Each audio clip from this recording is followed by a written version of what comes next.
반갑습니다. 늦은 시간에 이렇게 또 와주셔서 상당히 감사드리고요. 지금 여기 계신 분들은 전부 다 중학교 3학년 학생들이죠.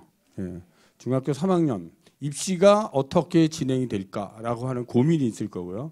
또한 고등학교를 선택하셔야 됩니다. 그럼 나는 어느 고등학교를 선택해야 될까? 이 두 가지 고민이 있는 것 같아요.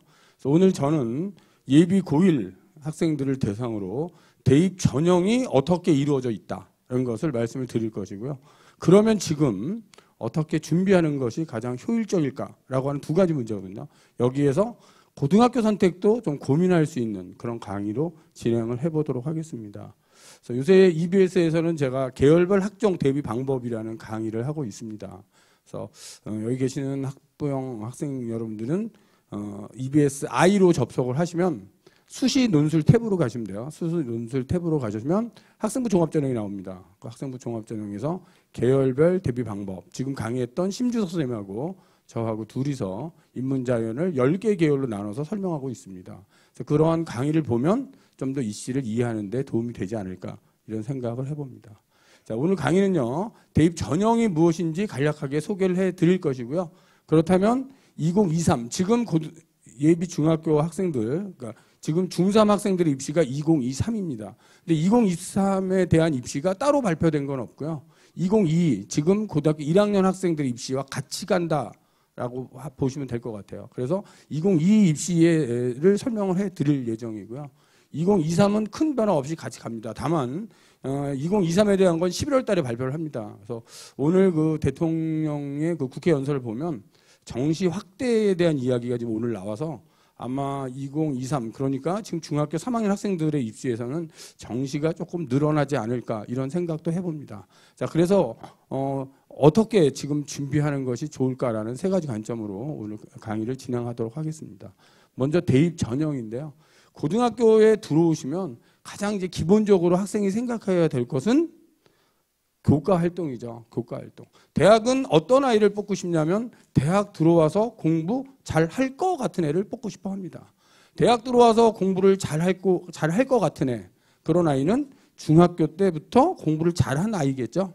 그래서 가장 중요한 것의 기본, 가장 중요한 것은 고등학교 생활에서도 역시 교과 활동이다라고 보시면 됩니다. 교과 활동은 수업 시간에 이루어지는 거죠. 수업 시간에 이루어지는 교과 활동. 흔히 성적 그러면 이제 내신 성적이라는 것. 근데 대학은 내신 성적만 가지고 학생을 뽑지는 않습니다. 학교 생활을 이 아이가 얼마나 충실하게 했을까 이것을 생활기록부를 통하여 들여다본다라고 생각을 하시면 될 것 같아요. 그래서 가장 기본은 교과 활동이지만 학생은 고등학교에 들어오면서부터 나는 누구인가라는 고민을 해야 됩니다. 나는 누구인가?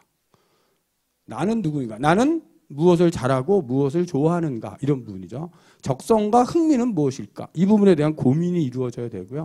이미 중학교 때부터 자유학기제를 통하여 학생들은 자신의 진로에 대해서 고민을 하게 됩니다. 이러한 고민을 통해서 여러 가지 활동을 하시게 되고 고등학교 들어오면 그런 활동을 또 반복을 하게 됩니다. 반복을 하면서 적어도 1학년 말이 되면 나는 누구일까? 그래서 나는 어떠한 꿈을 가지고 있고 어떠한 직업을 원하고 있으며 어떤 학과를 가야 될까를 결정하셔야 되는 거죠. 그래서 학과가 결정이 돼야 그렇다면 나는 어떤 과목을 선택할까가 고민이 됩니다. 지금 고등학교 1학년들은 지금 이 10월 달이 되면 2학년 올라가는 과목을 선택하게 됩니다. 지금 대부분 과목 선택이 끝난 상태거든요. 이때가 되면. 그래서 고등학교 오시면 3월부터 고민하면서 가야 돼요. 나는 누구인가? 나는 어느 학과를 가지? 그러면 어떤 과목을 선택해야 되지? 이게 이제 중요한 부분이 되는 거죠. 그래서 어떤 과목을 선택하지? 그 다음에 결정이 되면 그러면 나는 어떤 활동을 해야 되지? 라는 부분이 됩니다. 어떤 활동을 해야 되지? 내가 지원하려는 모집 단위와 관련된 과목에 집중하셔야 되고요. 내가 지원하려는 모집 단위와 관련된 활동에 집중하셔야 되는 거죠. 그 활동은 수업 시간의 활동일 수도 있고 교과 활동 이외에 독서 활동이나 동아리 활동이 될 수도 있습니다. 그래서 그런 활동을 잘 하시고 생활기록부에 그런 내용이 잘 기록이 되어 있어야 한다라고 말씀드리고 싶고요. 고등학교 들어오면 시험은 크게 두 가지로 나눠진다라고 보시면 돼요. 하나는 내신 성적이라고 하는 거죠. 이 내신 성적은 중학교 때 보는 시험하고 똑같죠. 똑같이 중간고사, 기말고사, 수행평가를 통하여 한 학기의 성적이 만들어집니다. 이러한 성적이 1학년 1학기, 1학년 2학기, 2학년 1, 2학기, 3학년 1학기까지 5개 학기의 성적이 만들어지는 거죠. 이 5개 학기의 성적, 이게 내신 성적이 되는 거고요. 그다음에 수능이라는 시험, 이 수능 시험은 매년 11월 세 번째 주 목요일 날 봅니다. 그러니까 올해는 11월 14일 날 보는 것이고요. 내년에는 11월 19일 날 보는 것입니다. 그럼 우리 애가 대학을 갈 때는 언제 볼까? 달력을 펼쳐놓으시고 11월 세 번째 주 목요일을 찾으시면 돼요. 그날이 수능을 보는 날이다라고 보시면 됩니다. 이 수능이라는 시험은 고3 때 한 번 11월 세 번째 주 목요일 보는 것이고요. 그래서 고등학교 1학년 때부터 수능을 대비한 시험을 봅니다. 그것이 학력평가입니다. 이 학력평가는 1년에 4번을 보게 되죠. 3, 6, 9, 11. 4번의 학력평가를 통해서 아이는 수능 준비를 하는 것이고요. 중간고사, 기말고사, 수행평가를 통하여 내신이라고 하는 성적을 준비하게 됩니다. 대학이 학생을 뽑을 때는 수능을 가지고 뽑을 수도 있고 내신을 가지고 뽑을 수도 있습니다. 이것이 시험이고요. 그러면 시험 이외에는 어떤 활동을 해야 할까? 그것이 이제 비교과 활동이죠. 이 비교과 활동의 큰 틀은 3가지라고 보시면 돼요. 3가지. 첫째는 독서 활동이죠. 자신이 관심이 있는 학과를 선택을 했다면 그 학과에 대해서 공부를 해야 되죠. 독서 활동이고요. 두 번째는 창체 활동. 이 창체 활동은 지금 중학교에서도 이루어지고 있죠. 자율활동, 동아리활동, 봉사활동, 진로활동 4가지 활동입니다. 그리고 가장 중요한 교과활동. 이 3가지 활동을 대학은 생활기록부를 통하여 들여다봅니다. 이것이 비교과적인 활동인 거죠. 그래서 시험, 교과활동, 비교과활동 이 2가지 축이 고등학교에서 공부를 하는 것이다. 이렇게 이해를 하시면 될 것 같아요. 대학이 학생을 뽑는 방법은 2가지가 있습니다. 수시 모집과 정시 모집 이렇게 2가지가 있는 것이죠. 수시 모집은 원서 접수를 9월 달에 합니다. 그래서 올해 같은 경우 9월 10일부터 9월 14일 요 사이에 지원을 하게 되는 거죠. 그래서 고등학교 3학년 때 수시 모집 원서는 9월 달에 6번 원서를 접수할 수 있습니다. 학생은 자기가 원하는 대학 학과를 선택해서 어떤 전형으로 갈까? 전형을 선택해서 6번의 원서를 쓰게 됩니다. 전형은 4개의 전형이 있는 거죠. 첫 번째가 학생부 교과 전형입니다. 학생부 교과 전형은 내신 성적으로 뽑는 거죠. 학생을. 내신 성적으로 뽑는 겁니다. 그러니까 교과 전형을 집중하기 위해서는 학교 수업을 통해서 내신 성적을 잘 가져가야 되는 거죠. 대학이 반영하는 과목은 대학에 따라 조금씩 다른데 일반적으로 인문계열은 국어, 영어, 수학, 사회를 반영하고요. 자연계열은 국어, 영어, 수학, 과학을 반영합니다. 하지만 대학에 따라서는 전 과목을 다 반영할 수도 있고 일부 과목을 반영할 수도 있습니다. 그게 교과 성적. 이 교과 성적을 갖고 뽑는 전형이 교과 전형입니다. 그러면 중학교 학생 여러분들은 고등학교를 선택을 할 때 내가 다른 건 못해도 학교에서 보는 시험만큼은 잘 볼 수 있다라고 생각이 된다면 시험을 잘 받을 수 있는 학교, 내신을 잘 딸 수 있는 학교를 선택하시는 게 좋겠죠. 두 번째가 학생부 종합전형이죠.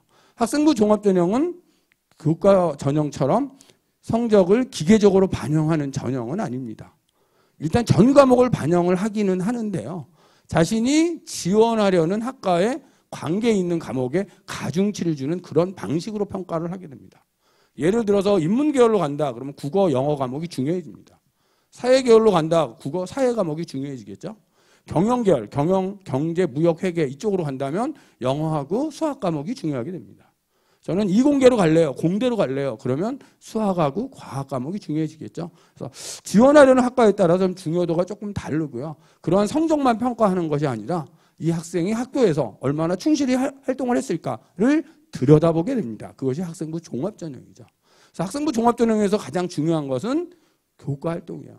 수업 시간에 뭐 했지? 이거거든요. 수업 시간에 뭐 했지? 학교에서 고등학교 오시면 그냥 수업을 하고 시험을 보고만 하는 것이 아니라 수업 시간을 통하여 선생님들이 학생들한테 토론과 발표를 시킵니다. 토론 발표하는 내용은 그 교과 담당 선생님이 교과 세부 능력 특기 사항이라 해서 생활그룹에 기록을 해주게 됩니다. 그 기록을 들여다보는 거죠, 대학. 그것이 가장 중요합니다. 가장 중요한 활동이고요. 여기에서 아까 봤던 비교과 활동 중에 동아리 활동, 독서 활동도 아울러서 들여다보게 된다. 이게 학생부 종합전형이다라고 보시면 되고요. 지방에 있는 거점 국립대학이나 서울에 있는 주요 대학들이 주로 많이 뽑는 전형이 학생부 종합전형이다. 이렇게 이해를 하시면 됩니다. 그 다음에 논술 전형이 있지요. 논술 전형은 주로 이제 서울에 있는 일부 대학이 지금 올해 같은 경우 한 12,000명 정도를 선발을 합니다. 논술 전형은 논술이라는 시험을 통해서 선발을 하는 거죠. 시험을 통해서 선발하기 때문에 뭐 활동에 대한 영향력은 없고요. 내신에 대한 영향력도 사실은 크지 않습니다. 대부분 논술이라는 시험, 인문계는 언어 논술, 자연계는 수리과학 논술, 논술을 통해서 뽑는 전형이 논술 전형이다라고 보시면 돼요. 네 번째 실기 전형, 실기 전형은 주로 예체능 학생들의 실기를 통하여 뽑는 전형이다 이렇게 이해를 하시면 되겠죠. 그러면 일반적인 학생이 예체능이 아닌 일반계 학생이라면 교과 전형이나 종합 전형을 통하여 주로 대학을 가게 되고요. 일부 논술에 강한 학생들이 논술을 통해서 대학을 가게 됩니다. 이것이 수시 모집이죠. 그래서 수시 모집은 6번의 원서를 쓸 수 있고요. 수시에 합격을 하면 정시는 지원할 수 없습니다. 수시에 떨어진 아이들이 이제 정시를 지원하게 되는 거죠. 정시는 그냥 수능이다라고 생각하시면 돼요. 수능이다. 수능 성적으로 뽑는다. 내신 8등급도 수능 잘 보면 서울대 간다. 이렇게 이해를 하시면 돼요. 수능, 오로지 수능이다라고 보시면 돼요. 그러니까 내신 꼴찌도 수능 다 맞추면 서울대 간다. 이렇게 이해를 하시면 되죠. 다만 내신 꼴찌가 수능을 다 맞기에는 좀 어려운 구조다. 이렇게 이해를 하시면 되겠죠. 그래서 이건 오로지 수능, 활동 이렇게 둘로 나눠져 있어요. 그래서 이제 학생이 고등학교를 선택할 때 고민을 해야 돼요. 우리 아이가 수능과 같은 전국 단위 시험에 강한 아이라면 수능을 잘 해줄 수 있는 학교를 가는 게 맞는 거죠. 우리 아이가 학교에서 보는 내신, 그 성적을 잘 할 수 있다면 내신을 잘 받을 수 있는 학교에 가는 게 좋겠고요. 우리 아이가 여러 가지 활동 같은 걸 잘하는 아이라면 그런 활동을 잘 해주는 학교로 가는 게 맞겠죠. 그런 구조를 가지고 고등학교 고민을 해보셔야 되고요. 이거 모집 민원인데요. 2021이면 지금 고등학교 2학년 학생을 대상으로 한 거예요. 2학년. 고등학교 1학년이나 중3에 대해서는 아직 발표된 게 없어서 가장 발표된 것 중에 최근에 발표된 게 고등학교 2학년 학생입니다. 2학년 학생들의 모집 인원을 보면 전국적으로 보면 교과 전형이 제일 많지요. 제일 많습니다. 42.3%. 그리고 정시가 23%, 학생부 종합이 24.8% 정도 돼요. 이게 전국에 있는 대학이고요. 서울에 있는 주요 15개 대학을 보면 학생부 종합이 많죠. 학생부 종합이 44.6%, 정시는 약 32% 정도를 지금 뽑고 있다라고 보시면 돼요. 그러면 학생 입장에서 나는 어느 대학을 갈 것인가 이 생각을 하셔야 되죠. 중학교 3학년 학생의 입장에서 그냥 전국에 있는 대학 갈래요. 이런 애는 사실은 별로 없어요. 중3 여기 설명회를 들으러 오신 분들은 대부분 서울에 있는 대학 갈래요. 이런 분이 아마 더 많으실 거예요. 그죠? 그렇지 않나요? 중3 때는 우리가 우유를 먹어도 서울 우유와 연세 우유만 먹을 때죠. 그렇죠? 그렇게 보시면 되고요. 그래서 우리 애가 서울에 있는 대학을 가려면 학생부 종합전형을 준비해야 되고 수시에서는 논술도 어느 정도 있구나. 이런 가닥을 가지고서 그러면 고등학교를 선택할 때 어디를 선택해야 되지? 적어도 학생부 종합전형에 대한 학교에서 활동을 좀 많이 해주는 그런 학교를 선택하는 것이 유리하지 않을까? 이런 생각을 좀 해보시면 될 것 같고요. 그래서 입시의 큰 틀은 이렇게 4개의 전형이다. 다시 정리하면 교과 전형은 교과 성적이 중요하다. 그런데 대학에 따라서는 수능 최저를 거는 수가 있고 수능 최저가 없는 경우가 있습니다. 수능 최저가 있으면 교과 전형의 합격선은 좀 낮아지고 수능 최저가 없으면 합격선은 좀 높아진다고 보시면 돼요. 수능 최저가 없는 대표적인 서울에 있는 대학이 한양대거든요.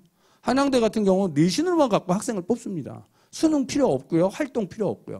수능은 안 봐도 되는 거죠. 교과 성적만 갖고 뽑으니까. 그러면 합격선은 어떻게 될까요? 대부분 1에 가깝겠죠. 1에.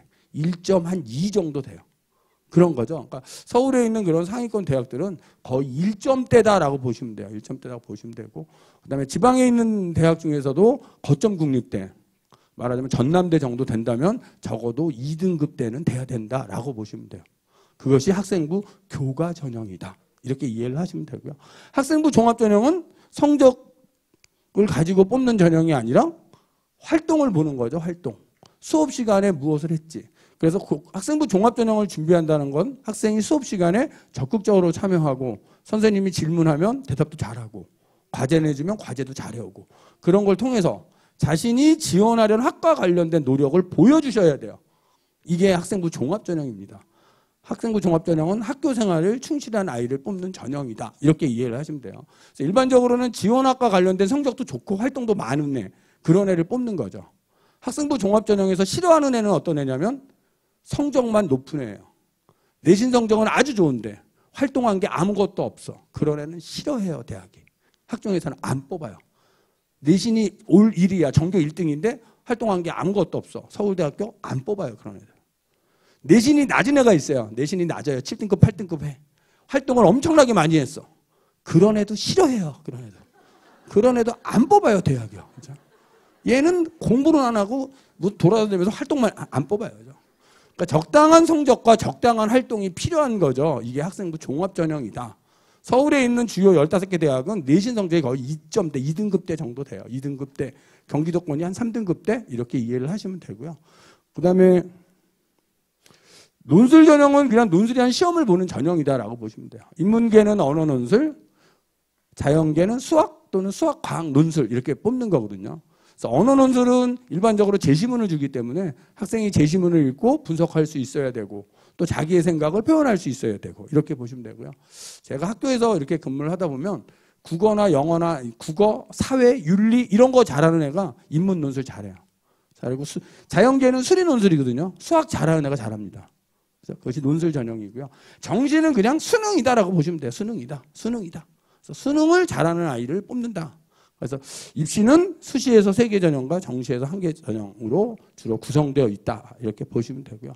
그래서 성공적인 고등학교 생활, 대입을 위한 성공적인 고등학교 생활을 하려면 가장 중요한 게 교과 역량이에요. 수업 시간에 적극적으로 임해라. 이건 아주 중요한 포인트입니다. 수업 시간 잘해야 돼요. 근데 저도 학교에서 근무하지만 요새는 이상한 애들도 많아요. 그렇죠?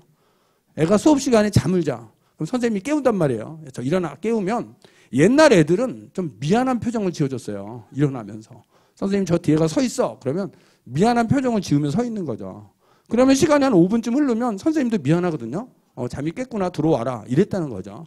요즘 애들은 잠자는데 깨우면 승질을 내요 애들이요. 애들 입장은 이런 거죠. 제가 좀 피곤해서 자는데 선생님은 하시던 일이나 하시지. 왜 저를 건드리시나요? 이런 거란 말이에요. 아이들 입장에서는. 근데 그렇게 승질을 내면 선생님은 기분이 좋을까요? 선생님도 기분이 안 좋겠죠. 사실 그 경우 선생님이 그 상황을 생활기록부에 써버리면 돼요. 나는 이 아이의 깨어있는 모습을 보고 싶다. 이렇게 써버립니다. 그렇게 쓰면 어떻게 되죠? 그렇게 쓰면 대학을 못 갑니다. 학생부 종합전형으로 대학을 못 갑니다. 그래서 그렇게 쓰는 선생님은 없으세요. 선생님 없다. 그럼 그렇게 수업 시간에 잠자는 애는 뭐라고 써줄까? 뭐라고 써줄 것 같아요, 선생님이? 생활기록부에. 수업 시간에 적극적임 이렇게 써주는 거예요. 수업 시간에 적극적이다. 그럼 학부형들이 항의하지 않아요. 적극적이라는데, 그렇죠? 근데 대학은 알아요. 수업 시간에 적극적임. 얘 잠자는 애구나 아는 거예요. 그럼 어떻게 쓰는 게 좋은 걸까요? 구체적인 문구를 쓰는 게 좋은 겁니다. 구체적으로. 이 아이가 어떤 주제를 가지고 어떤 탐구를 해서 어떤 발표를 했고 그 이후에 어떻게 변했고 이렇게 보시면 돼요. 그래서 나중에 고등학교 학생이 들어온 다음에 어머님이 한 1년쯤 지난 다음에 생활기록부를 한번 띄워보세요. 그랬더니 교과세 특에 그 아이가 활동한 내용이 구체적으로 써 있다면 우리 애가 학교에서 열심히 활동하는구나 라고 보시면 되고요. 교과세 등이 아주 간단하게 적극적이다, 열심히 한다 이렇게 써 있다면 아, 우리 애는 학교에서 잠자고 있구나 이렇게 판단하시면 돼요. 중요한 건 교과고요. 이 교과 역량이 일단 돼야 돼요. 돼야지 수능이 돼요. 수능이 되고 이게 되면 이제 여러 가지 활동이 되고 이런 구조다라고 보시면 돼요. 그래서 가장 기본적인 건 교과 활동이다. 대학은 공부를 하는 곳이잖아요. 공부하는 곳이기 때문에 공부를 잘할 것 같은 애를 뽑는다. 대학 들어와서 공부 잘할 것 같은 아이를 뽑는 것이다. 이렇게 이해를 하시면 될 것 같고요. 그래서 내신과 수능과 논술을 가지고 보면 내신이라고 하는 것은 지식의 습득이죠. 수업 시간에 배운 것이 바로 내신이고요. 이걸 가지고 학생이 이해와 적용할 수 있는 그런 시험이 수능 시험이고 분석 종합까지 하면은 그것은 논술이고 이런 구조예요. 그래서 수능을 잘하려면 사실은 내신이 잘 돼야 되고, 그렇죠? 내신이 돼야 수능이 되고 그게 돼야 논술이 되고 이런 구조다라고 이해를 해주시면 될 것 같습니다. 학생부 교과 전형 같은 경우에는 성적을 정량 평가를 합니다. 정량 평가라고 하는 것은 이런 거예요. 이게 이제 생활기록부예요. 생활기록부에 문학이라는 과목이 5단위인데 생활기록부에는 원점수, 평균, 표준 편차, 그리고 등급 이렇게 기록이 됩니다. 5단이라고 하는 것은 일주일에 수업을 5시간 했다는 그런 뜻이고요. 시험을 본 원점수죠. 원점수는 중간고사, 기말고사, 수행평가 점수를 일정한 비율로 곱해서 100점 만점으로 표현한 것이고요. 그 다음에 여기 등급이라는 게 있죠. 이 교과 전형의 정량평가는 등급을 가지고 보는 거죠. 등급을 가지고. 그래서 이 학생은 문학이 2등급이고 2학기 때는 또 2등급이었으니까 문학은 그냥 2.0이 되는 거죠. 그리고 영어 같은 경우에는 영어 과목의 경우는 4단인데 1학기 때 3등급, 2학기 때 3등급이니까 3등급이 되는 거죠. 그러면 두 과목의 평균을 내면 대충 하나 2고 하나 3이니까 한 2.5쯤 되겠죠. 뭐 정확하게 내면 2.5는 아니에요. 얘가 이게 5단계, 5반이기 때문에 2.4쯤 될 거예요. 그걸 가지고 평가를 하는 게 학생부 교과 전형이에요. 이렇게 정량적으로 하는 거고요. 등급은 퍼센테이지로 내는 거죠. 과목당 퍼센테이지로. 상위 4%가 1등급, 누적 11% 2등급, 23% 3등급 이렇게 하는 것. 그래서 성적을 보이는 거고요. 이런 정량적인 걸 가지고 평가하는 전형이 학생부 교과 전형이다라고 보시면 됩니다. 그런데 학생부 종합 전형은 그렇게 평가하지 않습니다. 흐름도를 보는 거죠. 이 학생이 국어를 1학년 때 3등급, 2학년 때 2등급, 3학년 때 1등급 해서 평균적으로는 2등급이죠. 학생이. 내신 성적은 2등급인데 향상이 된 2등급인 거죠. 그렇죠? 전반적으로 이 아이는 지금 성적이 올라가고요. 가장 좋은 과목은 영어죠. 영어가 1.3등급이 되잖아요. 대학이 이제 이런 성적표를 가지고 학생을 판단할 때 성적이 올라간 애잖아요. 전 영역이 올라갔어요. 그렇다면 이 학생은 학업 의지가 강하다 이렇게 보는 거죠. 그리고 어떤 과목을 잘했냐면 영어를 잘했죠. 그러니까 영어가 굉장히 상위권이다. 영어의 전공 적합성이 높다라고 판단하는 거죠.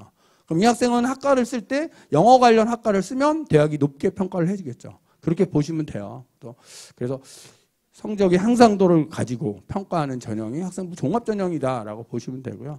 그래서 학생부 종합전형은 이제 항목별로 다 들어가요. 모든 과목이. 교과 성취도는 지원 모집 단위 관련된 과목. 그리고 세부 능력 특기사항. 이게 이제 중요해요. 수업 시간에. 그래서 학교에서 수업 시간에 발표나 토론을 시키면 학생은 자기가 지원하려는 학과와 관련된 내용으로 해주시는 게 좋아요. 그러면 생활기록부에 그 내용이 적히기 때문에 그런 거죠. 그다음에 수상, 독서, 행발. 행발은 학년 말에 기록을 하는 거기 때문에 고등학교 1학년, 2학년 때 것까지만 기록이 들어갑니다. 고3 때는 기록이 들어가지 않거든요. 그다음에 창체, 진로, 출결 이렇게 이루어져 있다라고 보시면 되고요. 그래서 이러한 평가 요소를 가지고 대학이 주로 평가하는 요소가 4가지 요소거든요. 학생부 종합전형에서 학생을 평가하는 주 요소는 4가지고요. 첫 번째가 학업 역량이죠. 학업 역량. 이 아이가 어떤 성적의 변화를 보이고 있고 어느 정도 성취 수준을 갖고 있을까. 두 번째가 전공 적합성이잖아요. 지원 모집 단위 관련된 성적과 활동을 보는 거죠. 전공 적합성이죠. 그래서 아이들이 동아리를 하고 여러 가지 활동을 할 때 자기가 지원하려고 하는 학과 관련된 쪽으로 쫓아다니는 게 바로 전공 적합성 때문에 그런 거죠. 그리고 성적이 올라가고 열심히 활동을 했다면 발전 가능성이 있다라고 보겠죠. 그 다음에 4번째가 인성이거든요. 인성평가를 많이 해요. 근데 이제 어머님들이나 학생들이 가장 이제 어려운 게 인성이죠. 인성을 도대체 어떻게 평가할까? 애가 착한 애인지 나쁜 애인지 어떻게 할까? 이거잖아요. 대학이 평가하는 인성은 학교 생활 속에서 길러진 역량으로서의 인성을 표현하는 것이다. 이렇게 보시면 돼요. 학교 생활 속에서 길러진 역량을 보는 거예요. 아이가 어떤 활동을 들어갔다면 그 활동할 때 아이의 역할이 무엇이었고 그다음 활동이 끝난 다음에 어떻게 됐지 이런 것까지 보는 게 인성평가예요. 인성평가라고 보시면 되고요. 그래서 이런 것을 통하여 대학은 평가하고 있다. 그래서 여러 가지의 뭐 공동체나 질적 이런 것들이 상당히 중요한 거죠. 중요한 부분이다라고 이해를 하시면 되고요. 그래서 이제 인문계열이에요. 인문계열 학생들이 주로 어떤 거를 준비해야 될까요라는 고민을 많이 해요. 그래서 인문계열이라면 대부분 평가 요소가 이제 논리력 사고력의 분석력, 발표력 이런 것들을 보기 때문에 비교과 활동으로는 토론이나 동아리나 뭐 주장 발표회 이런 거 좋죠. 이런 거 좋고요. 그다음에 독서나 영어, 뭐 독서 활동 같은 건 아주 좋은 평가 요소가 되는 거죠. 또 도덕성, 사회성, 배려성을 보여주기 위해서 지속적인 봉사활동. 그래서 봉사활동도 좀 지속적인 게 좋아요. 근데 밖에 나가서는 많이 안 했으면 좋겠어요. 예전에는 학교 밖 봉사를 많이 했어요. 그리고 애가 하나고 엄마가 하고 애가 한 것처럼 하고 막 그랬는데요. 지금 여기서는 이제 진정성이 중요합니다. 봉사는. 진정성이 중요하기 때문에 봉사의 기본은 진정성이다. 그래서 가장 기본은 내 방, 내 집을 치우는 게 중요한 거죠. 내 방도 안 치우는 애가 남의 집 가서 설거지하고 있어. 이건 진정한 봉사라고 보기 어렵잖아요. 그래서 내 방을 치워라. 그러니까 우리 학급, 우리 교실, 우리 학교를 치워라 거든요. 그래서 학교에서 중앙 현관을 쓸었다든지 그런 거 좋죠. 학교 주위를 돌아다니며 쓰레기를 주웠다든지 아니면 급식실에서 뭐 급식 질서 유지를 했다든지 그런 봉사 괜찮습니다. 그렇죠? 인문과 자연과의 통섭적인 사고. 그래서 인문계 쪽에서 주로 하는 그런 활동들이다라고 보시면 되고요. 자연계 쪽이다 그러면 자연계 쪽은 이제 여러 가지가 있는데요. 이 수학과 관련된 어떤 탐구대회, 경시대회 같은 것도 괜찮고요. 그렇죠? 또한 이런 프로젝트 같은 활동을 통한 협동심과 이런 것도 괜찮아요. 리더십, 배려십. 그래서 과학도로서 뭔가 뭐 프로젝트 같은 거 하려면 협력하는 마음 같은 거 아주 중요하기 때문에 협동심 같은 것도 보고요. 팀 프로젝트 활동을 위한 탐구 활동 이런 거 괜찮고요. 그래서 주로 수학, 과학 관련된 여러 가지 활동, 그다음에 협력, 화합할 수 있는 활동, 이런 활동들이 자연계 쪽에서는 주로 평가하는 평가 요소가 된다라는 것으로 이해를 하시면 될 것 같고요. 그래서 학생이 이제 로드맵을 만드셔야 되는데 고등학교 1학년 때는 주로 진로에 대한 고민이죠, 고민. 나는 누구인가, 나는 무엇을 잘하는가에 대한 고민. 그래서 교내 활동을 통해서 그러한 고민을 해결하고 찾으셔야 돼요. 그러니까 학생부 종합전형은 다른 전형과 달리 나는 어떤 직업을 갖고 싶고 어떤 학과로 간다. 이 학과 결정력이 만들어져야 돼요. 만들어지고 2학년이 되면 관련된 활동을 해야 되는 거죠. 관련된 활동을 하고 3학년 때는 원서를 쓰는 거죠. 그래서 1학년 때 고등학교 오시면 1학년 초부터 고민을 하셔야 돼요. 나는 누구인가? 나는 무엇을 잘하는가? 그래서 적어도 1학년 말이 되면 나는 어떤 학과를 간다. 이 정도의 결정은 이루어져야 돼요. 그러면 이제 2학년 올라와서 그렇다면 어느 과목에 집중하고 그렇다면 어느 활동에 집중하고 이런 집중할 수 있는 활동이 만들어지는 거거든요. 그래서 자신이 지원하려는 학과를 잘 찾고 거기 관련해서 집중되게 활동하는 아이가 학생부 종합에서는 성공하는 아이다. 이런 말씀을 드리고 싶고요. 자, 2022에서 이제 대입이 바뀌는데 이 2022는 현재 고등학교 1학년부터 바뀌는 거거든요. 이 상황이 지금 중3에도 이어집니다. 어떻게 바뀔까를 잠시 들여다보기로 하겠습니다. 요거 이제 작년에 정부에서 발표한 대입 그 정책이죠. 그 정책을 보면 첫 번째가 수능 위주의 전형의 비율, 이 부분이에요. 그래서 수능 위주 비율을 한 30%까지 늘리겠다 이렇게 발표를 했거든요. 근데 오늘 지금 대통령이 국회 연설 중에 수능 전형을 포함해서 대입을 개편하라 이렇게 돼 있어요 지금. 그래서 아마 수능이 조금 더 늘어나지 않을까 이런 생각은 들어요. 이런 생각은 들어서 수능이 늘어나긴 하겠지만 현재의 틀을 유지하는 상태에서 정시 모집이 조금 늘어난다라고 보시면 될 것 같아요. 보시면 될 것 같고요. 그래서 수능 체제 개편, 요건 이제 이미 작년에 이루어진 거죠. 그래서 수능이 선택 과목식으로 바뀐다고 하는 것이고요. EBS 연계율이 조금 줄어드는 거죠. 그다음에 학생부 기재에 대한 부분, 그다음에 대학별고사에 대한 부분, 이 큰 틀이 4개였어요. 작년에 발표된 게. 이 발표된 내용을 구체적으로 한번 살펴보도록 하겠어요. 어떻게 바뀌었을까라고 하는 거죠. 먼저 정시 모집의 위주를 늘려라 해서 30%였는데 이때 정부가 발표한 건 수능 위주 전형을 30% 늘리는데 학생부 교과 전형을 30% 이상 하는 대학은 늘리지 않아도 된다 이렇게 돼 있었어요. 그러다 보니까 주로 지방대학 쪽은 수시에서 교과 전형을 30% 이상 가져가면서 정시 모집을 좀 줄여가는 과정이 있었고요. 그다음에 서울권에 있는 대학들은 정시 모집을 30% 이상 늘려라. 늘렸죠 지금. 늘린 상태. 현재 그런 상태예요. 그런 상태인데 이제 오늘 발표가 조금 더 영향이 있지 않을까 이런 생각이 들고요. 근데 이제 지방 쪽 대학들은 사실은 정시 모집을 늘릴 수 없는 그런 아픔도 있어요. 왜냐하면 정시 모집을 늘렸다가는 학생 모집을 못하는 수가 생겨요 지금. 그러니까 지방에 있는 거점 국립대, 뭐 전남대나 이런 대학은 괜찮겠지만 일부 사립대학은 정시 모집을 늘렸다가는 잘못하면 학생 모집을 못할 수도 있는 그런 상황이 걸려요. 그런 상황으로 이해를 하시면 되고요. 그래서 입시의 큰 틀은 이렇게 4가지의 틀이에요. 그래서 요 4가지 틀만 이해하시고 대학 입시에서 성공하는 길은 자신에게 맞는 전형을 찾는 길입니다. 그래서 그것을 가장 먼저 찾는 애가 성공하는 거죠. 그러니까 고등학교 입학하면서 나는 무슨 전형이야 이걸 찾아서 준비하면 걔는 성공해요. 근데 이제 그걸 빨리 찾기 어려운 거죠. 어떤 아이는 고3 때까지 찾지 못하는 아이가 있어요. 고3 때까지 내가 무슨 전형으로 가야 될지 어떤 학과를 가야 될지. 그러면 이제 입시에서 성공하기는 힘들겠죠. 그렇죠? 이렇게 보시면 되고요. 학생부 교과 전형은 내신 성적이 중요한 거기 때문에 일단 학생이 고등학교 오면 내신 관리를 잘 해 나가야 되는 거죠. 그 두 번째는 내신과 함께 비교과 관리를 잘 해 나가야 되는 거예요. 내신 관리는 학교 시험이니까 학교 수업을 열심히 듣고 그다음에 선생님이 학교 수업 시간에 아무튼 강조한 걸 시험에 낼 거 아니에요. 그런 부분을 잘 하는 게 맞는 것 같고요. 논술 전형은 논술이라는 시험을 보는 전형입니다. 그래서 이 전형은요. 고등학교 1학년 때는 사실 해결이 안 돼요. 왜냐하면 학교 진도가 안 나갔기 때문에 논술을 하기는 어려워요. 2학년 여름방학 정도에서 한번 풀어보세요. 기출문제를. 기출문제를 풀어보고 자기가 할 수 있다 그러면 준비하시면 돼요. 준비하시면 되고 논술하기 위해서 무슨 학원 갈 필요 없어요. 지금 EBS 논술이 아주 잘 나옵니다. 그래서 논술을 준비하시면 되고요. 이 논술의 인원은 줄고 있어요. 지금 모집 인원이 12,000, 11,000, 10,000 이렇게 줄고 있지만 없어지지는 않아요. 없어지지 않아서 지금은 준비하지 마시고 이때쯤 준비하시는데 인원이 줄고 있으니까 친구들이 야 우리 논술 같이 준비하자 그러면 야 인원이 주는데 그거 뭐하러 해? 이렇게 하고 혼자 하시면 돼요. 요건 알리는 전형이 절대 아니에요. 그다음에 실기 전형은 이제 예체능 계통이기 때문에 음악, 미술, 체육 실기를 무엇을 보는지 보시면서 준비하시면 돼요. 그러니까 일반고의 학생들은 주로 교과 전형, 그다음에 논술 전형. 논술 전형은 기출문제 풀어보고 자기가 할 수 있으면 준비.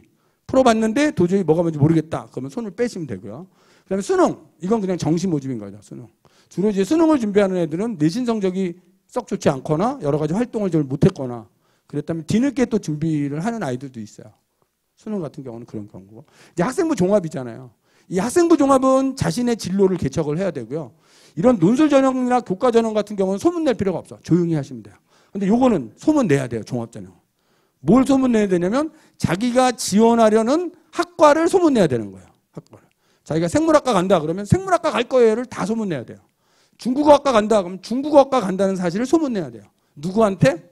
우리 반 수업 들어오시는 모든 선생님한테 다 소문을 내야 되는 거예요. 이 종합전형은. 그래야 선생님이 인지가 돼요. 예를 들어 어떤 학생이 중국어과 간다는 소문을 냈어. 그것을 중국어 선생님이 알았어. 그러면 교과 세특을 쓸 때 어떻게 할까요? 참고하겠죠. 교과 세특 쓸 때 이 학생은 중국어에 관심이 많고 뭐 중국어 발음이 좋으며 이렇게 쓴단 말이에요. 세특에. 요거를 이제 중국어 선생님만 써서는 안 되는 거거든요. 그래서 모든 선생님한테 소문을 내는 거예요. 국어 선생님이 알았어. 그럼 국어 선생님이 또 그 내용을 써주는 거예요. 중국 문학에 관심이 많고 뭐 이런 식으로 써주는 거예요. 요거를 이제 모든 선생님이 알아야 돼요. 그러니까 음악 선생님이 알았어. 그럼 음악 선생님도 써주는 거예요. 수업 시간에 노래를 시켰더니 중국 노래를 부르고 그래서 자 미술 선생님이 알았어. 미술 선생님 어떻게 할까요? 써주겠죠. 그래서 그림을 중국풍으로 그리고 이렇게 써주는 거예요. 그래서 그 아이의 생활 기록부에는 온통 중국이 등장하게 되겠죠. 그게 전공 적합성이라는 거죠. 그게 전공 적합성이에요. 그래서 아이가 가장 중요한 거 수업 시간을 통해서 소문을 내는 게 첫 번째인 거예요. 두 번째는 독서 활동과 동아리 활동이겠죠. 그래서 내가 생물에 관심이 있어. 그럼 적어도 생물 관련된 책을 읽어야 되죠. 이 아이가 생물에 관심이 있어서 뭐 DNA 관련된 뭐 책을 찾아서 읽어봤고 뭐 이렇게 나가는 거예요. 자기가 생물학과 가는 애가 생물 관련된 책을 한 권도 안 읽었어. 그럼 대학은 뽑고 싶지 않은 거예요. 그렇게 이해를 하시면 돼요. 그래서 요건 소문내는 전형, 요거는 조용히 하는 전형, 요거 입 딱 다물고 자기 혼자만. 어디 가서 해라 소리 할 필요 없어요. 그냥 혼자서 EBS 딱 들어오시면 EBS 논술 아주 잘 돼 있어요. 혼자서 준비하시고 누가 물어보면 그거 뭐하러 해? 이런 전형. 이렇게 이해를 하시면 됩니다. 자, 수시에서 수능 최저에 대한 건데요. 수능 최저 부분은 이제 뭐 완화된다라는 얘기가 있고요. 그래서 이 부분은 이제 우리가 입시 전형을 보면 대부분 학생부 교과 전형 같은 경우에는 수능 최저가 걸려 있어요. 그리고 논술 전형도 수능 최저가 걸려 있어요. 근데 종합 전형은 일부 대학을 제외하고는 수능 최저가 거의 걸려 있지 않다라고 보시면 됩니다. 수능 문제는요. 자, 수능에 대해서 말씀을 드리겠습니다. 이게 수능 성적표예요. 지금 성적표예요. 지금 고등학교 3학년 학생들의 수능 성적표를 보면 한국사와 영어는 절대평가이기 때문에 등급만 나갑니다. 등급만. 다른 과목들은 표준 점수와 백분 점수가 같이 나가는 이런 구조예요. 이게 현재의 수능 성적표이죠. 이것이 이제 어떻게 바뀌느냐라고 하는 거잖아요.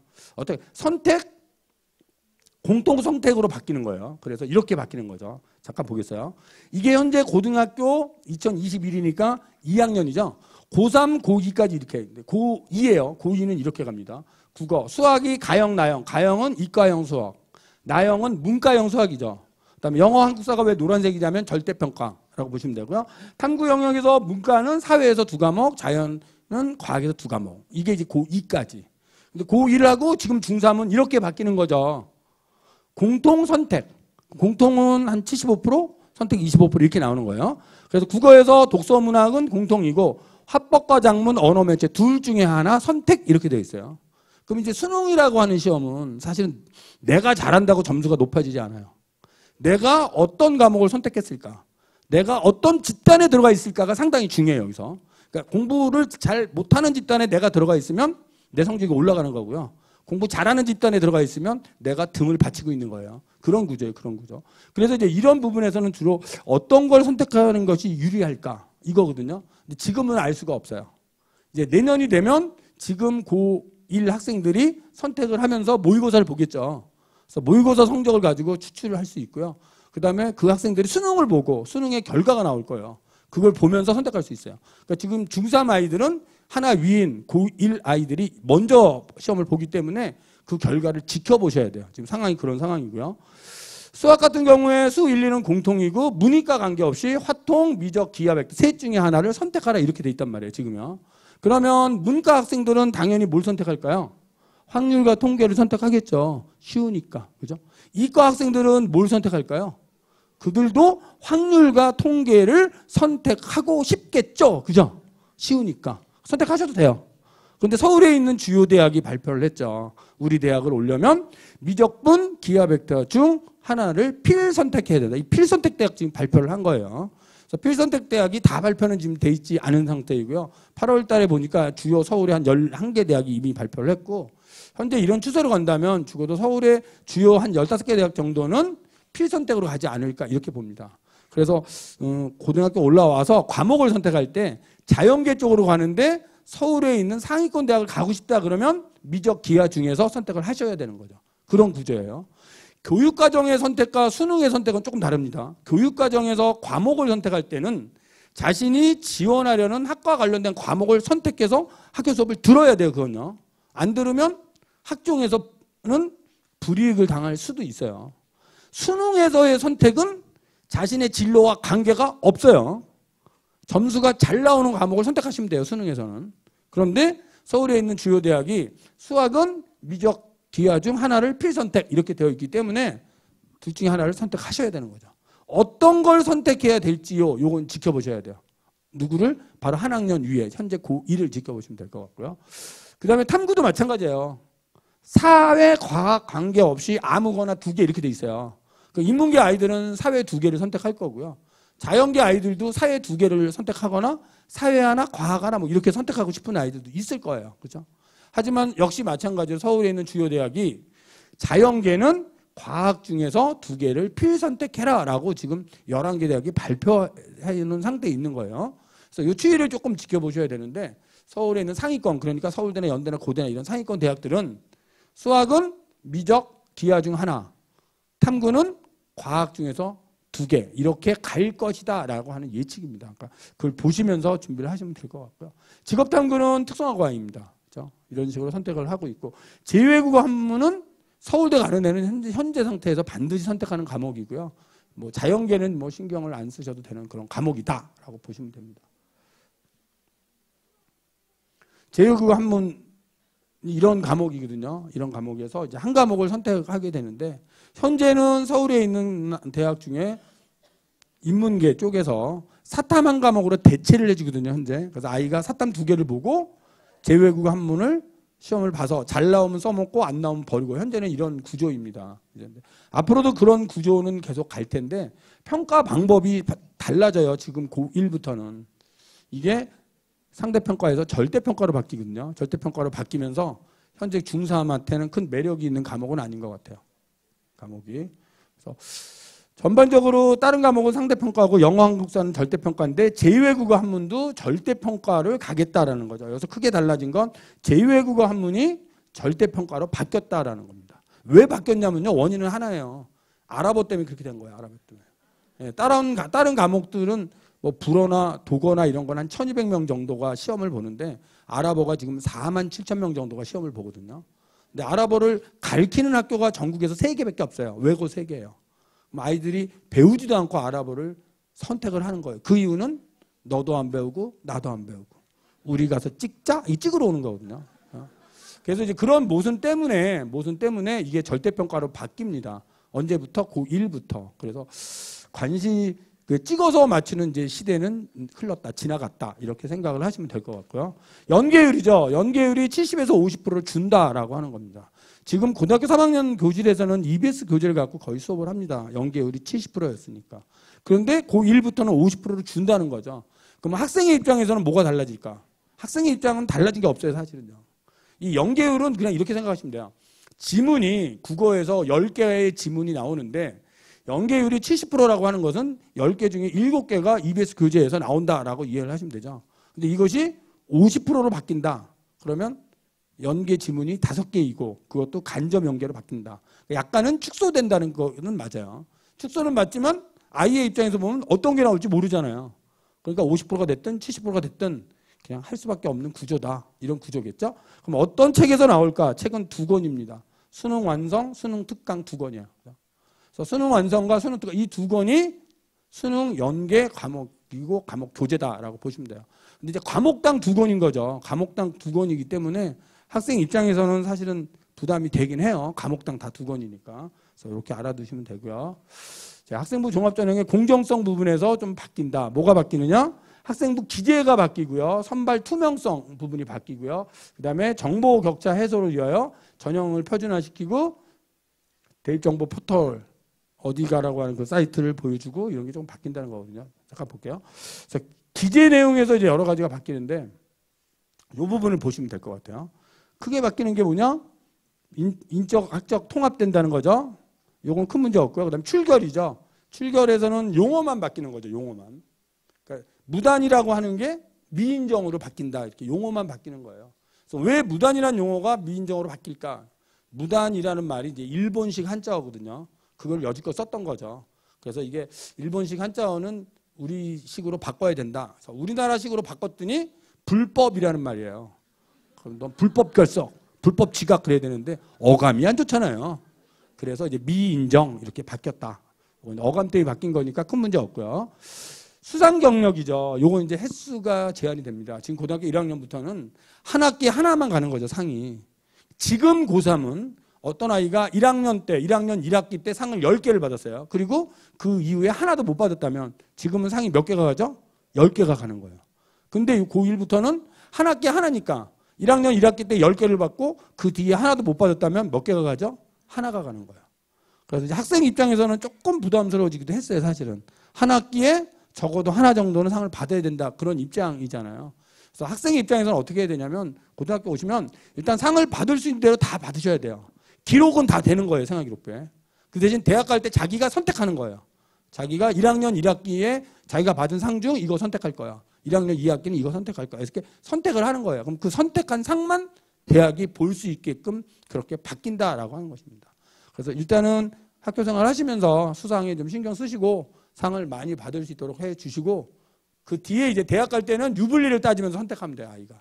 1학년 1학기 때는 뭐 학업 역량 관련된 상을 반영해야지. 1학년 2학기 때는 인성 관련한 상을 반영해야지. 요거는 이제 상을 여러 개 받았다면 초이스 선택하시면 되고요. 근데 상 받은 게 없다면 하나밖에 없어요. 그러면 그냥 그걸 할 수밖에 없죠. 그런 구조니까 좀 많이 받을 수 있도록 하시는 게 맞을 것 같고요. 그다음에 자격증 이건 뭐 필요 없어졌고요. 진로 희망 항목 삭제 이게 없어졌어요. 그래서 이런 부분은 이제 신경 안 쓰셔도 되고요. 그다음에 정규 교육과정 중심으로 기록이 되면서 청소년 단체 또 스포츠 클럽 이런 것들의 기록이 간소화되고 봉사활동의 특기사항 기록이 없어졌다라고 하는 거죠. 없어졌다. 그래서 이것도 이제 사실은 봉사활동도 교육적으로 보면 순기능도 많죠. 학생이 봉사하는 순기능도 많은데 왜 없어졌냐면 봉사활동하는 봉사 첫 때문에 봉사를 활동하는 곳 그것 때문에 없어졌어요. 그러니까 부모가 어느 정도 좀 어떤 뭐 권력이나 부가 있는 사람들은 그 봉사활동하는 곳이 다른 거예요. 얘가 뭐 서울대 뭐 실험실에 가서 봉사하고 뭐 이런 애하고 또 뭐 지방에 있는 뭐 어디 가서 봉사 이게 다른 거예요, 그 처가. 그래서 그것 때문에 좀 특기사항을 빼버린 거죠. 빼버리긴 했는데 조금 아쉽긴 해요. 그런 상황. 다시 한번 살펴보시면요. 봉사활동 특기사항은 없어진 거예요. 봉사활동 시간은 없어진 게 아니에요. 시간은 그대로 기록이 되고요. 특기사항란이 없어졌다. 그다음 동아리. 가입에 대한 제한은 두지 않는데 개수를 제한한다. 그래서 어떻게? 한 학기에 하나예요. 그러니까 보통 한 학기가 아니라 1년에 하나예요. 자율동아리는 지금은 뭐 3개, 4개까지 학생이 활동할 수 있고 기록도 할 수 있는데 현재 고등학교 1학년부터는 하나만 기록이 됩니다. 기록이 돼서 이제 고등학교 오시면 하나는 반드시 하셔야 돼요. 하셔야 돼요. 자율동아리를 반드시 해라. 어떤 자율동아리를 해야 되냐면 자기가 지원하려는 모집단위 관련된 자율동아리를 만드시는 게 좋아요. 예를 들어서 내가 생물학과를 가고 싶어. 그러면 보통 학생들이 생물동아리를 들고 가거든요.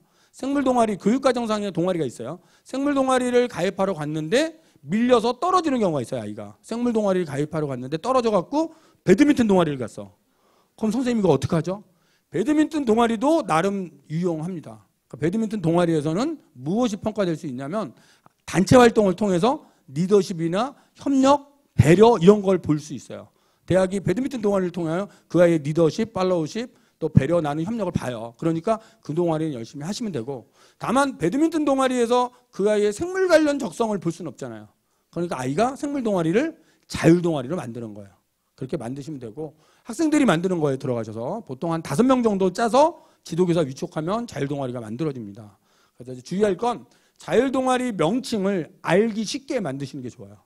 아이들이 뭐 영어 약자 같은 걸 많이 쓰는데요. 이 기재가 지금 30자 정도밖에 기재를 못하기 때문에 영어 약자의 동아리를 만들어 놓으면 그게 무슨 동아리인지 설명하다 끝나버려요. 그래서 딱 무슨 동아리인지 알아들을 수 있는 동아리를 만들어라. 만들면 되고요. 지금 고등학교 1학년 학생들 대부분 자율동아리 만들어 활동하고 있어요. 근데 남학생하고 여학생하고 차이를 보면 여학생이 적극적이에요. 여학생들은 동아리 거의 다 가입해서 활동해요.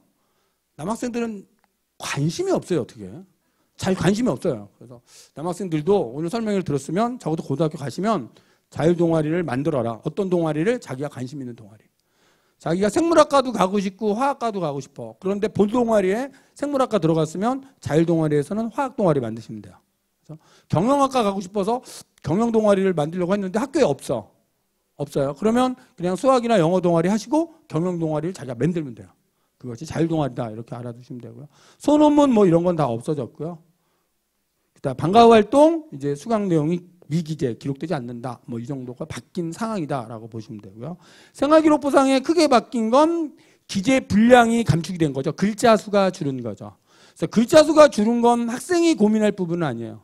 학교에서 고민할 부분이죠. 그래서 선생님들은 어떻게 이 아이한테 기록할 수 있는 내용을 좀 압축해서 기록을 할까 이 고민을 하시거든요. 압축 기록. 그래서 그 부분은 이제 학교가 고민할 부분이다라는 것이고요. 이게 이제 생활기록부예요. 대학에 넘어갈 때 생활기록부의 모든 자료가 넘어갑니다. 언제까지? 3학년 1학기까지 다 넘어가요.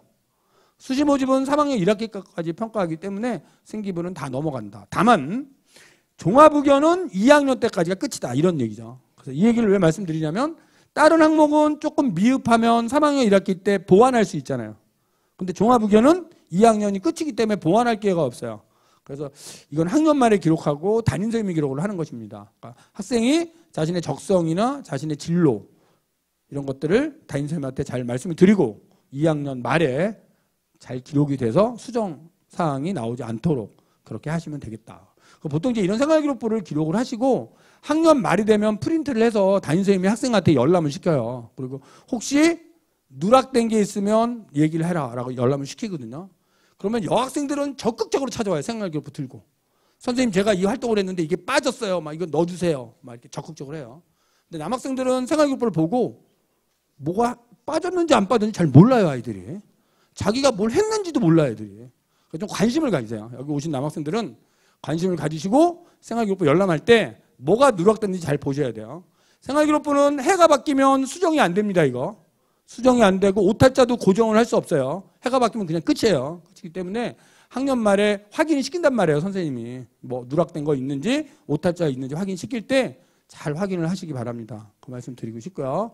글자 수가 줄었다. 근데 이 글자 수가 줄은 건 학생이 고민할 부분은 아니고 선생님들이 고민 부분이고요. 글자 수가 줄긴 했지만 선생님들은 아마 그 내용을 압축해서 잘 쓰기 위해서 노력을 할 것이다 라고 보시면 되고요. 그래서 대부분 이제 선생님들이 잘 쓰세요. 이런 것들은 쓰시고. 그다음에 자기소개서가 바뀌고 교사 추천서는 폐지된다는 거죠. 추천서는 폐지.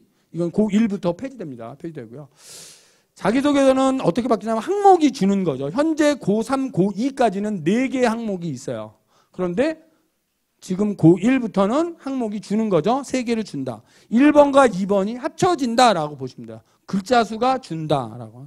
글자 수가 줄면서 1, 2번이 합쳐진다. 1번 학업, 2번 활동이거든요. 그래서 그것이 합쳐지면서 학업과 활동 중에 섞어서 그냥 하나만 쓰는 걸로 1번. 2번은 인성, 배려 나누는 협력, 갈등 관리. 3번은 대학 자율문항. 이렇게 바뀌게 된다라고 알아두시면 되고요. 대학은 선발의 평가 투명성 때문에 대학이 입학의 평가 기준을 공개하게 돼 있어요.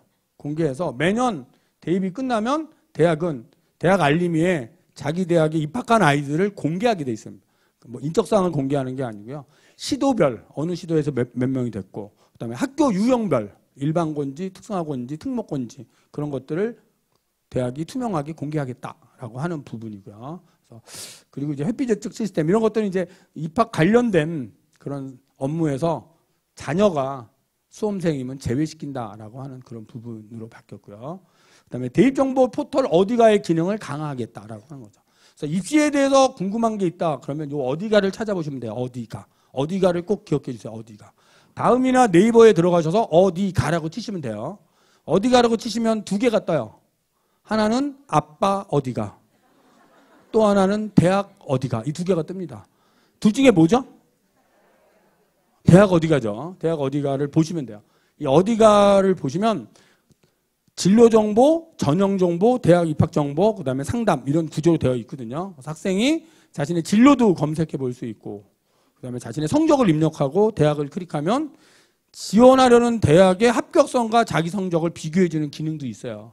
그래서 이런 어디가를 잘 활용해 달라는 말씀을 드리고요. 그다음에 대학별 고사에 대한 건데요. 대학별 고사는 면접이나 구술이잖아요. 면접인데 지금 브라인드 면접이다. 그래서 브라인드 면접으로 현재는 바뀌었다. 그래서 예전에는 면접 보러 갈 때 학생들이 교복을 입고 갔는데 그 교복도 일반고인지 특목고인지를 나타내는 그런 기준이 되기 때문에 대학이 입고 오지 말라 그래요. 사복을 입고 오라. 하여튼 어떤 대학은 가운을 줘요. 가운. 그런 식으로 바뀌었다. 이거 공정성 문제 때문에 지금 바뀌고 있는 부분이다라고 보시면 되고요. 그다음에 적성고사 전형이라는 게 있었는데 이 전형은 이제 폐지가 된다. 고등학교 1학년부터는 폐지가 되고요. 논술 전형은 폐지 유도인데 이거는 폐지될 것 같지는 않아요. 논술은. 그런 구조로 이해를 하시면 되죠. 현재 논술을 보는 대학들이죠. 서울에 22개 대학, 인천에 하나, 경기도 8개. 주로 서울권 대학들이 보지요. 이것이 논술 전형인데 없어질 것 같지는 않고요. 인원은 좀 줄어들고 있다. 다만 논술의 시험 문제를 교과서나 EBS에서만 출제하도록 되어 있다라고 하는 거죠. 그러니까 논술 문제가 그렇게 어려워지지는 않는다. 그런 부분으로 이해를 해주시면 되고요. 적성고사인데 이 적성고사 전형은 이제 없어집니다. 현재 고2가 마지막이에요. 이건 뭐 신경 안 쓰셔도 되고요. 그러면 이제 어떻게 준비할 건가잖아요. 어떻게 준비할까? 가장 중요한 건 2015 개정교육과정. 이 개정교육과정은 선택형 교육과정입니다. 선택형 교육과정이기 때문에 학생들이 고1 때는 공통과목을 배워요. 2학년 올라갈 때 과목을 선택하셔야 되는데 선택할 때 자신의 진로에 맞게끔 선택을 해야 된다라고 하는 게 가장 기본이에요. 그래서 적성과 진로를 중심으로 해야 된다라고 하는 거고요. 대입 전형의 사전 예고제입니다. 지금 중3 학생들은 11월 말이에요. 이때 정부의 대입 정책 이걸 꼭 보셔야 돼요. 지금 이걸 보셔야 돼요. 그래서 지금 중3 이슈에 대해서는 발표된 게 하나도 없어요. 11월 말에 발표되는 걸 보셔야 됩니다. 오늘 제가 설명한 건 작년 2021을 기본으로 지금 설명을 드린 거고요. 2023에 대해서는 11월 말에 발표되는 걸 꼭 보셔야 되고요. 기본사항 고등학교 올라오시면 8월 말에 이걸 보셔야 돼요. 대입 전형 기본사항이에요. 기본사항은 수시 모집에 몇 개 전형이 있고 정시 모집은 몇 개 전형이 있으며 전형 요소는 몇 가지를 쓸 수 있고 수능 체제는 어떻게 되어 있고 이런 말 그대로 기본적인 사항을 규정한 게 기본사항이에요. 이 기본사항이 고등학교 1학년 8월 말에 발표가 됩니다. 그러면 대학은 기본사항을 가지고 자기 대학 입시를 만들어요. 그게 시행계획이에요. 시행계획. 시행계획은 고2 4월 말에 나오는 거예요. 시행계획이 발표되면 대학은 못 바꿔요. 이때부터는. 입시가 뭐 매년 바꾸는 게 아니에요. 시행계획이 발표되는 순간 그대로 갑니다. 그대로 가셔야 돼요. 그래서 현재 중3 학생들은 고2 4월 말에 나오는 시행계획 꼭 보셔야 돼요. 그 시행계획은 대학이 자기 대학의 입시를 발표하는 거예요. 예를 들어 전남대학이 경영학과에 학생부 교과 전형으로 몇 명을 뽑고 수능 체제는 어떻게 걸고 종합 전형으로 몇 명 뽑고 논술 전형은 뭐 어떻게 하고 체제 있고 없고 면접은 뭘 보고 실기는 뭘 보고 이런 세부 사항을 다 규정한 거예요. 그게 시행계획이에요. 시행계획은 바꾸지 못합니다. 예전에 강원도에 있는 모 대학이 실수로 정시 모집에서 수능 100으로 뽑아야 되는데 의대예요. 내신 100으로 뽑겠다고 발표를 했어요. 그게 담당자의 실수였죠. 하지만 못 바꿨어요. 그 해는 내신으로 뽑았습니다. 그게 시행이에요. 시행계획이에요. 시행계획이 발표되면 입시는 변하지 않는다. 이렇게 그냥 알아두시면 돼요. 근데 지금 중3 학생들은 일단 이거부터 보셔야 돼요. 정책. 이 틀 속에서 가고 얘가 나오면 입시는 끝난 거다. 이렇게 생각을 하시면 돼요. 하시면 되고요. 자, 고등학교 오시면 가장 중요한 게 교육과정이죠. 그 다음에 생활기록부, 수능. 이러한 구조로 대학 입시가 이루어진다라고 이해를 하시면 되고요. 내년에 이제 고등학교 1학년이 되잖아요. 그래서 수능은 선택형 수능이죠. 그다음 과목도 선택형으로 과목을 선택하셔야 되죠. 자신의 지원하는 학과에 따라서 그렇죠? 그런 식으로 간다라고 보시면 되고요. 그래서 현재 전형을 보면 지금 이 수능 계통의 정시 모집은 오늘 발표도 있고 해서 조금 늘어날 것이다라고 보시면 돼요. 그럼 얘가 늘어나면 뭔가를 줄여야 되는데 뭐가 줄까? 이쪽이 거의 좀 줄어들지 않을까라는 생각이고요. 지방 쪽에 있는 대학들은 큰 변화가 없을 것 같아요, 사실은. 지금 오늘 대통령의 발표도 보면 타켓이 어디냐면 서울에 있는 주요 15개 대학을 타켓으로 하고 있고요. 지방 쪽은 큰 변화는 없다. 그래서 지방에 있는 대학들은 대부분 학생부 교과 전형을 많이 하고 있고 거점 국립대 같은 대학들은 종합 전형을 실시하고 있다. 그리고 논술 전형은 지방 쪽은 거의 없죠. 그래서 이런 부분이 지방 쪽이고 서울에 있는 대학이라면 정시, 수능 한 30% 넘겠죠 이제. 그다음에 종합 이 두 가지 틀로 간다. 그래서 학생이 수시 그러면 종합, 정시 그러면 수능 이렇게 준비를 하셔야 된다 말씀을 드리고 싶고요. 그래서 뭐니 해도 우리가 대학을 간다는 것은 학교에서 교과 영역을 올리는 것이겠죠. 교과 영역을 올리셔야 되고요. 그래서 교과 성적과 수능으로 가지고 뽑는 전형이 학생부 교과 전형, 그다음에 서류 면접이 종합 전형, 논술 수능이 논술 전형, 수능 성적으로 뽑는 게 정시 모집, 이런 구조로 이루어져 있다라고 보시면 되고요. 공부를 잘한다는 것은 학생이 수업 시간에 지적 호기심을 가져야 돼요. 지적 호기심을 갖고 선생님이 질문하면 이해 적용하고 질문에 대해서 발표도 하고 과제 내주면 과제도 잘 해오고 또 자신이 궁금한 부분에 대해서는 독서나 심화 탐구를 하고 그렇죠? 그래서 이런 것을 잘하면 선생님이 세부 능력 특기 사항에 기록을 해주는 것이다. 이렇게 생각을 하시면 되고요. 그러면 공부를 잘할 수 있다는 건 뭐냐? 일단 학업 역량인데요. 이러한 학업 역량은 자신의 진로에 맞춰서 가야 됩니다. 진로에 맞는 학업 역량이고요. 학교 수업 속에서 학교에서 하는 여러 가지 대회나 동아리나 또 여러 가지 활동, 독서 활동 이런 것들 열심히 하셔야 되고 그런 걸 통하여 다양한 결과물을 만들어내야죠. 이러한 결과물이 있어야 대학을 잘 갈 수 있다. 이렇게 이해를 하시면 되고요. 그래서 생활기록부는 평가 기록인데 교육과정과 수업 그것을 기록한 것이 생활기록부이다. 그리고 이 생활기록부는 대학을 가는 주 평가 서류가 된다라고 보시면 되고요. 다만 진로선택 과목은 석자 등급이 나오지 않는다라고 하는 겁니다. 그래서 왜 나오지 않냐면 진로선택 과목은 좀 어려운 과목이 있어요. 그래서 공부 잘하는 아이가 선택하는 과목이 있는데 석자 등급이 나오면 학생들이 꺼려지기 때문에 거기에 대해서는 성취도만 나오는 걸로 바꿨다. 그래서 학생이 진로에 맞는 과목은 뭐 내신 걱정하지 말고 꼭 선택을 했으면 좋겠다라고 하는 것이고요. 교육과정이죠. 보통 교과 공통 과목은 1학년 때 배우는 거고요. 2학년 올라가면 일반 진로 선택 과목이 있다라고 보시면 돼요. 그래서 고등학교 1학년 때는 주로 이것만 배웁니다. 국어, 수학, 영어, 한국사, 통사, 통과 이거를 고1 때 배우는 거고요. 고2 때는 이제 선택을 해야 돼요. 이때 무엇을 선택할 것이냐. 경제학과를 가는 학생이라면 경제, 수학 이런 거 선택을 해주셔야 되죠. 나는 무슨 관광 같은 계통의 학과를 가고 싶어요. 그럼 여행지리 선택을 해주셔야 되죠. 그래서 이런 과목 안내는 고등학교 오시면 고등학교에서 안내가 됩니다. 안내가 되기 때문에 안내를 보셔야 돼요. 대학의 전공학과에서 어떤 과목을 필요로 하는지를 보셔야 되고 학교에 설강되어 있는 과목이 뭔지를 보시고 2학년 올라가실 때 그 과목을 선택을 하셔야 돼요. 선택할 수 있는데 학생이 선택하지 않았다면 대학은 그 아이를 좋게 평가하지 않습니다. 선택을 하셔야 되고요. 그래서 자기 진로에 맞는 과목을 선택해서 수업이 이루어지는 것이다. 이게 2015의 선택형 교육과정이다. 라고 교육과정을 이해하시면 되고요. 그래서 학생 입장에서 보면 이건 뭐 서울시 교육정보연구원에서 나온 건데요. 언어, 인간, 사회, 교양 이쪽에 관심이 많다면 그런 과목들을 선택을 해줘야 된다는 거죠. 관심도에 따라서 무엇을 선택할 것인가요? 그래서 이 부분은 이제 고등학교 올라오시면 학교에서도 안내를 해주고 또 교육청에서 전남교육청에서도 이 자료가 아주 잘 나와 있거든요. 그래서 그런 자료를 보면서 관심에 맞는 학과를 선택해야 된다. 고등학교 4, 5월 달에 선택 과목 조사를 해요. 조사를 하고 과목 상담을 하고 수강 신청 받고요. 시간표 짜고 10월 정도 되면 확정이 돼요, 이게. 그래서 넘어가기 때문에 1학년 때부터 지속적으로 자신의 진로에 대한 고민, 어떤 과목을 선택하지? 이런 고민을 안고 고등학교 수업이 이루어져야 돼요. 그런 부분을 말씀드리고 싶고요. 그래서 로드맵을 보면 가장 중요한 게 자기 이해죠. 나는 누구인가? 이게 가장 기본이에요. 나는 무엇을 좋아하고 무엇을 잘하지? 그렇다면 나는 어느 직업을 선택해야 되지? 그 직업을 가기 위해서는 어느 학과를 선택해야 될까? 학과 선택이죠. 학과 선택. 그렇다면 학교에서 어느 수업을 들어야 되고 동아리는 어떤 동아리를 해야 되고 책은 뭐 읽고 활동을 뭐 하지? 이렇게 돼 있는 거예요. 기본이 나의 이해에서 출발하는 거죠. 가장 중요한 게 나의 이해예요. 나는 뭘 잘하고 뭘 좋아하는가. 여기서부터 과목 동아리 선택까지 가는 것. 이것이 이제 로드맵이다라고 보시면 될 것 같고요. 그래서 여러 가지 책이 있는데 이런 책들은 이제 이건 이제 교육부에서 나온 가이드북이거든요. 그래서 의학 계열은 어떤 과목을 배우고 뭐 이런 과목이고요. 또 대학의 홈페이지 같은 데 들어가면 아주 자세히 나와 있어요. 지원하는 대학, 뭐 서울대를 가고 싶어. 서울대 홈페이지 들어가면 그 학과가 무엇을 배우는지, 졸업 후 어디로 가는지가 너무너무 잘 나와 있어요. 그거 보시면 되고요. 또 아까 얘기했던 대입정 포털 이게 어디가 화면이거든요. 그래서 진로 정보 들어가셔서 진로 탐색할 수 있어요, 여기서. 그래서 여기서 진로, 어떤 학생들 질문해요. 선생님, 저는 임상병리사가 되고 싶은데요. 임상병리사가 하는 일이 뭐죠? 이런 애도 있어요. 여기 치시면 돼요, 임상병리사. 치시면 하는 일, 임상병리사가 되기 위해 가야 되는 학과, 미래 직업 전망, 평균 연봉까지 떠요. 그래서 보시면 되고, 또 성적 분석, 자기 성적을 입력하시면 돼요.